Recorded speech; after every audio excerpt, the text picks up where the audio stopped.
就是我们面对我们的孩子，到底他的画要怎么看呢？我怎么如何去看懂他呢？因为看懂他以后，接下来呀、我们才能把他内心里的感觉跟感受引发出来。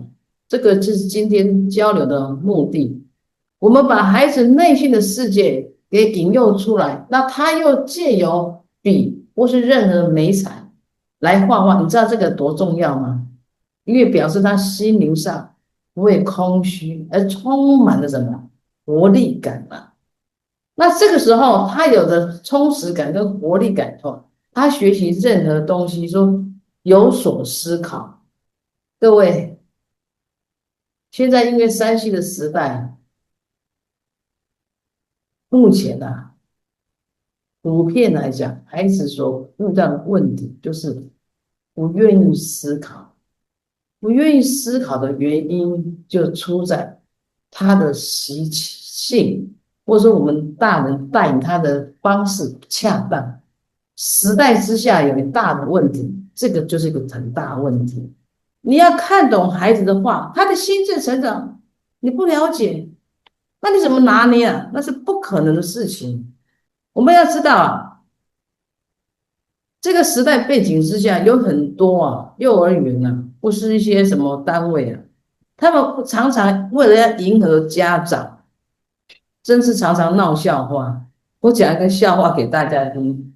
我那个助手啊，他在做社工，他有一天告诉我，他呀，下礼拜呀要去跟那个亲子这个互动啊，是属于2岁的孩子。然后啊，你知道吗？园长教他交代一句话很重要，他说老师你记得哈，我们那个亲子活动2岁的孩子，你不要让他看，让那个爸爸妈妈看不懂他在画什么哦，要画的像哦。哎，你一个领导者完全不懂得孩子的心智，说2岁的孩子要画的像，那不是残害孩子吗？那我那个助手啊，曾经就已经来参加过师资班，他一下懵懂，老师，那如何画得像呢？我说你忘了，2岁的孩子还在涂鸦期，他怎么像啊？像是骗人的啊，像是大人想要像啊？你干嘛？你搞花了啊？对哦，你看，连一个上过课的人，然后在一个环境之下所怂恿之下，他也花掉。2岁到4岁的孩子，他根本是涂鸦，涂鸦他是用线条的情感，他没有造型的情感，顶多到将近3岁半左右有画圆圈圈，圆圈圈代表什么？已经了解我们的孩子，他肌肉上会有运动感嘛，他会控制，他有意识嘛。2岁的时候根本没有意识，左右晃来晃去，哪来的意识啊？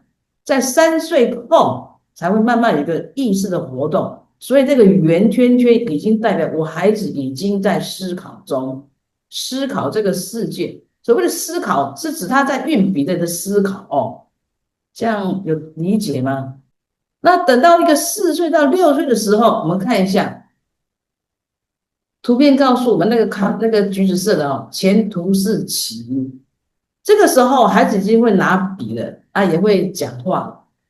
所有的爸爸妈妈多么期待在前途似棋啊！我的孩子啊，已经可以有一个这个所谓的象征型的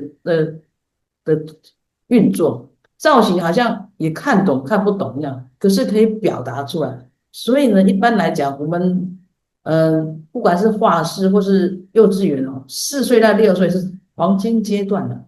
那这个时候，这段年龄层的孩子，他的思考特别敏锐。各位朋友，4岁到6岁的时候，你不要以为他们上美术课就会很棒，你要选对环境才是对的，选对环境才是你的重要的抉择，才是抉择孩子往后的方向。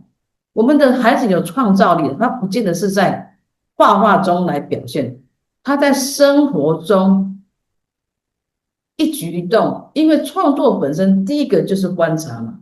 当他有观察力后，他就会慢慢怎么样，学会思考，然后思考后再运用媒材，再创作。这听来很简单，一般填鸭老师超多，大概超过95%以上。填鸭老师，填鸭老师说：“哎，我画一个，你跟着一个，就叫填鸭哦。请爸爸妈妈哦，就老师们这方面的支持，就要去斟酌一下。那我们再讲到这图示期，图示期就是小一到小三，这个时候这个孩子呢，你要多问他问题，提问他，为什么提问他？你提问他，他才会去深思嘛。那对于小三跟小五，我们试试看，那些孩子都已经大了。你如果不断的限制他，他就觉得你讨厌嘛。我觉得不是这样想，所以我们写的4个字，你仔细看。当一个孩子已经是小三到小五，你要跟他讨论，因为他需要被尊重嘛。老师，你这样才懂我的心，我想什么，你怎么会知道呢？我们讨论一下吧。OK，就这样讨论一下。当一个孩子已经到高年级国一的时候，你要跟他分析事情。你跟他分析事情哦，他怎么样，他才会客观的理解你在讲什么。不然他们就已经慢慢有一个个性的分别嘛。有些孩子呢是属于触觉的，有些孩子是属于这个视觉的。那你没有跟他分析，他一定是不甘愿的。好，大概简单讲一下哈。好，间接来看呢，我要告诉大家你怎么去拿捏这个动感画面。动感画面的意思是说，我不是这个模仿的嘛，我不是样板式的，我不是填鸭式的嘛。所以动感画面，第一个你一定要懂得孩子的需求。需要他的需要是什么哦？再来呀，你要给予恰当的提示。再来，你要让孩子能感受到的事物。那这样讲，老师我都看得懂文字，但是你这样讲有一点点陌生了哦。那所以，我接下来就一个举例懂得孩子的需要，我们用狮子哦，那个万兽之王这个狮子。来让你彻彻底底，我怎么懂得孩子的需要，怎么提示能感受到。好，我们先懂得孩子的需要。停，我要分3个需要哦，每个孩子的特质不同。那我们先简略给它分为3种。第一个呢是属于视觉的孩子，哦，就是你的孩子是视觉的孩子。第二个孩子呢，他是属于听觉的孩子再来，他是属于感受型的孩子来，那我们看看视觉型的孩子，你要用眼，你要提供的他的需要就是看出那个东西。狮子，我带他去哪里呀？去他看动物园哦，有狮子，因为他是属于视觉，他看才有感。你就在这个狮子的样子，狮子的样子多一些，跟他互动。嘿，小宝，你看到哇，这个狮子我们在讲视觉哦，你看到哪边是最重要的？哪边是你最喜欢的？哪边你最喜欢？这个时候引起他的视觉的注意。那既然是他是视觉的孩子，他对这个就敏锐哦。哎，你看到哪边喜欢？你看到哪边喜欢？一般孩子现在孩子因为比较不思考，你问他，他会点点呢，所以你要引诱他。妈妈喜欢看他的头发耶。你引诱他那你呢？就是当你的孩子的反应就是显出他心理的状态了。那做大人，我们就要引诱嘛。那既然你可以分辨你孩子是视觉型的，哇，我也蛮喜欢看那个怎么眼睛、鼻子、嘴巴哪个地方最大他有一个明确的感觉的嘛。慢慢，有时候明确的感觉是你自己也是在学习，也是在学习，跟孩子互动的时候，也是在自己在观察哪边最大他已经提示了哪边最大。好，眼睛大吗？哦，不是眼睛啊，那鼻子大吗？哦，对对对，哦，你怎么那么棒呢？真的鼻子好大哦！哦哦，这个时候就来了。那了解，就是说这个孩子他的需要呢，就是呢引诱他看出那个味道，鼻子超大，这样了解吧？就讲这两个点，你要做大的，我们要引诱他去看，还有装毛好多哦，鼻子大到那你看看鼻子大到像什么啊？哦，你看一下鼻子上有个屁股。啊，屁股哦，哦，引诱他看，哦，那个哦，原来就是那个这个胡须店，人从这个鼻梁啊，一直在这个胡须店那个圈圈，丢丢，哦，真的很像屁股哎，哇，他的发现，他觉得好开心。从这个开心点的时候啊，然后他对后面的观察怎么样？哎，就慢慢的建立了自信。这样跟大家分享这个，这样了解吗？起步是不太清楚，老师引用，然后再来强调他的某个地方，然后这个时候他发现的时候，你要给他鼓鼓掌就对了啊。那么在一样的题材哦，我刚讲的是视觉的啊，那一样的题材，我们讲这个听觉的哦，听觉的。得了，这什么声音啊？等一下啊，你再听一遍，很刺激吧？哇，这我听了就觉得真的很震撼。这是狮子在叫吗？对呀，哦，狮子在叫，那你就当然，因为他是听觉的，你就讲个小故事给他听嘛。因为他是万兽之王，所以呢，他为了要嘿呵呵，所以他哦，所有动物都被他怎么样？屈服，所以他是万兽之。哎，这是掰的故事，你要偶尔掰点。小孩子最喜欢听掰的故事，没有那一回事。你没有掰，讲的太真实，他觉得不好听。你觉得你等下掰个怪怪的，他觉得好听。哇，那个狮子好厉害！我告诉你哦，小宝，昨天有另外隔壁有这个有一只狮子是白色狮子，也是跟他也要跟他争斗。他说哈，真的啊那后来谁赢呢？你猜猜看哦，因为他是听觉的，你就讲故事给他听，引起他的注意。OK，我们就在那个听觉上跟大家这个分享一下。再来，我们讲这个第三个孩子是属于触觉的孩子。那触觉孩子呢，他这样摸一摸，摸一摸。那我们家里可能有玩偶吧，哈，你说，哎，那个来哦，你们家或许有玩偶，或者怎么样，就摸摸看他的胡须啊，摸摸看他的毛啊，啊，他去摸的感觉的时候，哎，他就引起他的注意，然后再跟他一起观察。哦，当然我不可能主要是狮子来我家摸摸它的毛嘛，对不对？所以这个就是用一个那个什么假装的嘛，是对于假装孩子来讲，好像理所当然也相信嘛，不是吗？对啊，小孩就是小孩，就这么可爱。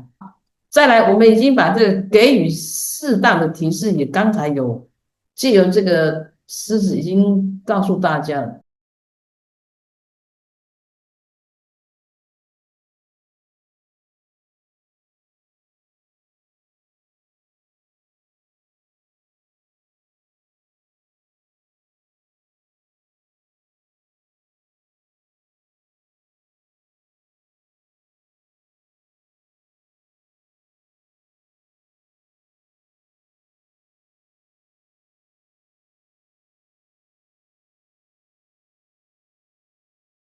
就假设树懒它不熟，它是莫名其妙，所以呢，我们的题材啊，或是我们跟他互动之间的这样拿捏这个动感方面，一定是他能感受到的内容、题目、题材。OK，好，那就我们接下来再来看看我们的孩子所画的狮子，让你更能感受到。好，你看一下，有没有那边画的鼻子大大的？他的鼻子大大，跟你欲望理想中的大大是不太一样的，它是简约型的，可是他已经觉得它是很大了。再来，它有鬃毛嘛，然后再来，我们就说，哎，那身上的有没有花纹？那小朋友很习惯性用最简单的点点，那在中老之下，他已经有做，所以这个大概是属于5岁的孩子，五岁的孩子有没有？他已经就那个像屁股一样啊，哦，那个鼻子有没有？这样感觉到吗？哦，好，再来，好，那一样哦，大概那个年龄层，你看一下，他把我们跟他讲的要领，鼻子就是很大，哦，表达出来了。然后呢，两侧的这个这个肉垫有没有像个屁股一样？他也做到了，好多好多的毛细孔，这是他的观察。各位，第一张跟第二张画不一样嘛，情感不同嘛，人不一样，画的情感不同，可见他们不是被填的，他们是老师请他们观察狮子的样子的特征，那他们领悟以后表达出来的，这些都是最好的，因为只有他从他内心里自己主动发现、主动表达。画的如何都已经是其次了，我们只是了解在画画时他到底有没有在观察，那才是重点，不是画的有没有好漂亮哦。打叉，不要用漂亮、好看不好看来评价孩子。